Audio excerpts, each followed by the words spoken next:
বিসমিল্লাহির রহমানির রহিম। সংগ্রামী সভাপতি আহমদপুর ইউনিয়ন বিএনপি সংগ্রামী সভাপতি খোকন মৃধা, উপস্থিত সঞ্চালক সম্পাদক আহমদপুর ইউনিয়নের হুমায়ুন কবির মোল্লা, আরও উপস্থিত আছেন এখানে নুরাবাদ ইউনিয়নের সভাপতি ফিরোজ কিবরিয়া, সাধারণ সম্পাদক আলম কমান্ডার।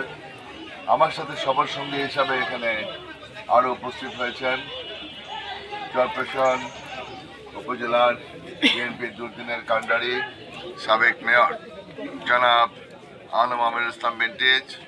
উপস্থিত আছেন আমার সাথে সফর সঙ্গে যুব দলের সাবেক সভাপতি, সাবেক ছাত্র দলের সভাপতি জনাব আশরাফুর রহমান দীপু, শ্রমিক দলের সভাপতি মীর আবুল কালাম আজাদ এবং আমাদের বিএনপির সাবেক সাধারণ সম্পাদক সাত্তার বিএসসি সহ বিএনপির অন্যান্য সংগ্রামী নেতৃবর্গ, আমার সহকর্মীবৃন্দ, বিএনপি যুব দল, ছাত্র দল, শ্রমিক দল, কৃষক দল, স্বেচ্ছাসেবক দল, সকল পর্যায়ের নেতৃবৃন্দ, উপস্থিত সুধীমণ্ডলী এবং আলেম সমাজ, ওলামা একরাম, উপস্থিত সবাইকে আমার আন্তরিক সালাম।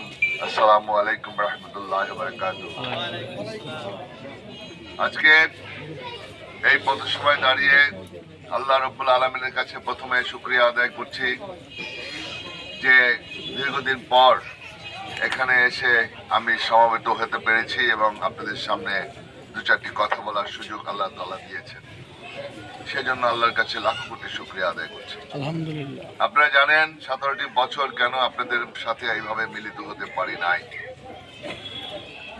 কেন আমি আসতে পারি নাই, কেন আপনাদের সাথে সমাবেশ করে দু চারটি কথা বলতে পারি নাই, আমার নেতৃবৃন্দ কেন আয়োজন করতে পারে নাই। আজকে